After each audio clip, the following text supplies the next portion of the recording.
పారిశ్రామిక భూముల్ని చౌకగా ప్రైవేటు వ్యక్తులకు కట్టబెట్టేందుకే హిల్ట్ పాలసీ తెచ్చారని భారత రాష్ట్ర సమితి ఆరోపించింది.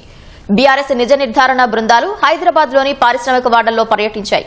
రేవంత్ రెడ్డి సర్కార్ తీసుకున్న నిర్ణయంతో లక్షలాది మంది కార్మికులు రోడ్డున పడతారని గులాబీ నేతలు ఆందోళన వ్యక్తం చేశారు. 5 లక్షల కోట్ల విలువైన భూముల్ని ధారాదత్తం చేసే కుట్రల్ని ఎట్టి పరిస్థితుల్లో అడ్డుకొని తీరుతామని కేటీఆర్ స్పష్టం చేశారు. హిల్ట్ పాలసీ పేరుతో పారిశ్రామిక భూముల్ని రియల్ ఎస్టేట్ దందా కోసం కారు చౌకగా కట్టబెట్టేందుకు రేవంత్ రెడ్డి సర్కార్ చేస్తున్న ప్రయత్నాల్ని ఎట్టి పరిస్థితుల్లో అడ్డుకొని తీరుతామని బీఆర్ఎస్ కార్యనిర్వాహక అధ్యక్షుడు కేటీఆర్ స్పష్టం చేశారు. పార్టీ నేతలతో కలిసి కుత్బుల్లాపూర్ నియోజకవర్గంలోని జీడిమెట్ల పారిశ్రామిక వాడను పరిశీలించారు. అక్కడ కార్మికులు హమాలీలతో మాట్లాడారు. పారిశ్రామిక భూముల బదలాయింపుపై బీఆర్ఎస్ నిజ నిర్ధారణ బృందాలు హైదరాబాద్ లో క్షేత్రస్థాయిలో పర్యటిస్తున్నాయని కేటీఆర్ తెలిపారు. విలువైన భూములను పారిశ్రామికవేత్తలకు తక్కువ ధరకే ప్రభుత్వం కట్టబెడుతోందని ఆరోపించారు. ప్రభుత్వం ఏమంటున్నది ఈ 9300 ఎకరాలు అది కూడా ఎంత ధరకి? ఇక్కడ మార్కెట్ ధర లక్షన్నర ఉంది గజం, అంటే ఎకరం 50 నుంచి 75 కోట్లు ఉంది. కానీ ప్రభుత్వం ఏమంటుంది?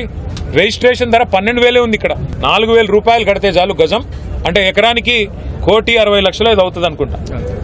1,60,00,000 కడితే నీకు 50 కోట్ల నుంచి 75 కోట్ల విలువ చేసే భూమిని ఫ్రీగా ఇస్తా, అది తీసుకొని నువ్వు అపార్ట్మెంట్లు కట్టుకో, నువ్వు బ్రహ్మాండంగా 10 తరాలకు తరిపడా ఆ పారిశ్రామికవేత్త పెద్ద ఆయన ఎవరైతే ఉన్నారో ఆ యాజమానిగా వారు సంపాదించుకోవచ్చు అని చెప్తున్నారు. ఆనాడు ప్రభుత్వాలు ప్రజల దగ్గర నుండి సేకరించి రైతాంగం దగ్గర కానీ రెవెన్యూ భూములు కానీ సేకరించి పరిశ్రమలకు ఇచ్చిన ఉద్దేశం ఉపాధి కల్పన, సేకరించి ఈ పారిశ్రామికవేత్తలకు కట్టబెట్టిన ఉద్దేశం రాష్ట్ర ఆదాయం పెరగాలని, అంతేగాని ప్రైవేట్ వ్యక్తుల జేబులు నిండాలని కాదు. నేను పారిశ్రామికవేత్తలు కూడా చెప్తా ఉన్నా, మీరు ఈ ప్రభుత్వం ఇచ్చే ఆషాఢపు సేల్ ఆఫర్ లాంటి ఆఫర్లు తీసుకొని మీరు 4 డబ్బులు కట్టి ఇది మాది అయిపోతుంది అని మీరు అనుకుంటే మీరు పప్పులో కాలేస్తున్నారు.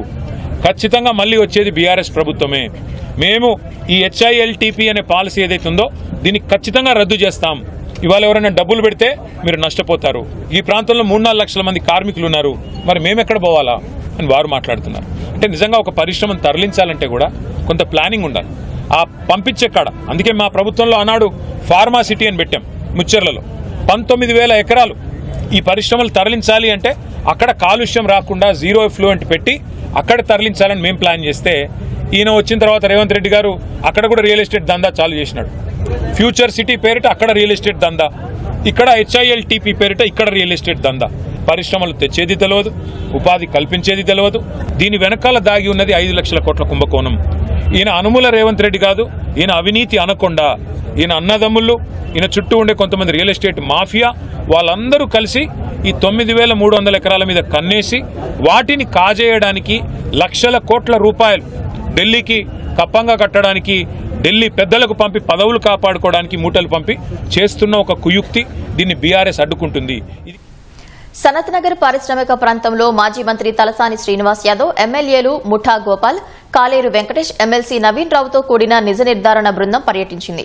సనత్ నగర్ లో ఎకరం 45 కోట్ల విలువుంటే కేవలం 6.31 కోట్లకే కట్టబెట్టేందుకు ప్రయత్నిస్తున్నారని తలసాని ఆరోపించారు. పరిశ్రమలను ORR బయటకు తరలిస్తే ఆ భూముల్లో 50% స్థలాన్ని ప్రజా అవసరాలకు వినియోగించాలని డిమాండ్ చేశారు. బడా వ్యాపార సంస్థలకు అప్పనంగా భూములు ఇచ్చే కార్యక్రమం 43 కోట్ల రూపాయల ఎకరం మీద ఉంటే 6 కోట్లకి ఇస్తే ఏమంటారు? దీన్ని ఇది కుంభకోణం కాకపోతే ఏముంటుంది ఇది? కాబట్టి ప్రజలు కూడా ఆలోచన చేయవలసినటువంటి అవసరం ఉంది. ఈ రోజు ఈ ప్రభుత్వం అప్పనంగా భూములు అమ్మేటువంటి కార్యక్రమం నేను అడుగుతున్నా. ఇప్పుడే కోకాపేటలో నిన్న మొన్న మీరు యాక్షన్ పెట్టారు. 137 కోట్లకు ఎకరం చొప్పున అమ్ముతున్నారు. మరి దీంట్లో వాల్యూ కూడా అంతే ఉంటుంది కదా. ఎందుకు మీకు తొందర? మీరు గవర్నమెంట్ అక్వైర్ చేసుకొని ఇక్కడ నుంచి ఇండస్ట్రీస్ అవుట్స్కట్స్ లో పెట్టడానికి వాళ్ళకి జాగాలు ఇవ్వండి. ఇక్కడ ఉన్నటువంటి ఇండస్ట్రీస్ వాళ్ళకు ఈ భూములు మాత్రం ప్రజలకు ఇవ్వండి, ప్రజల అవసరాల కోసం ఇవ్వండి. ప్రజల అవసరాలు బోంగా మిగిలి ఉంటే మీరు అమ్ముకోండి, మీ ఇష్టం అది. మేడ్చల్ చెక్పోస్టులోని పారిశ్రామిక వాడలో మాజీ మంత్రి మల్లారెడ్డి నేతృత్వంలోని బీఆర్ఎస్ నిజ నిర్ధారణ బృందం పర్యటించింది. కాంగ్రెస్ ప్రభుత్వం తెచ్చిన హిల్ట్ పాలసీకి వ్యతిరేకంగా ర్యాలీ నిర్వహించారు. రేవంత్ రెడ్డి సర్కార్ నిర్ణయం వల్ల లక్షలాది కార్మికులు ఉపాధి కోల్పోయి రోడ్డున పడతారని మల్లారెడ్డి ఆరోపించారు. రియల్ ఎస్టేట్ దందా కోసం పారిశ్రామిక భూముల్ని ధారాదత్తం చేయాలని చూడటం దారుణమన్నారు. కాంగ్రెస్ ప్రభుత్వం వచ్చేసింది ఎక్కడ కూడా పరిపాలన లేదు, అభివృద్ధి లేదు. మొత్తం తెలంగాణ రాష్ట్రాన్ని దివాలు తీసే పరిస్థితిలో వాళ్ళు పరిపాలిస్తున్నారు. వాళ్ళకి ఎవరికి కూడా అవగాహన కూడా లేదు. వాళ్ళు సడన్గా ప్రభుత్వం వచ్చేసింది, వాళ్ళ పరిపాలన కూడా చేతనవుతుంది. ఇండస్ట్రియల్ భూములన్నీ అమ్మే పాలసీ తీసుకొచ్చి, ఇండస్ట్రీ అంటే రింగ్ రోడ్ లోపల ఉన్నాయి, మొదటి సంది ఉన్నాయి, అప్పుడు బయట ఉండే అవుట్స్కట్లు ఉండే, అప్పుడు ఇండస్ట్రీ పెట్టి తప్పు లేదు. కానీ వాళ్ళని అంతా ఇండస్ట్రీ అంతా ఇప్పుడు బయటికి తీసుకుపోయి వాళ్ళకి మంచిగా ఒక పర్మిషన్ ఇచ్చి అమ్ముకోమని మల్టిపుల్ జోన్ చేసి వాళ్ళకి చేస్తే అక్కడ ఉన్న లక్షలాది మంది కార్మికుల పరిస్థితి ఏంది?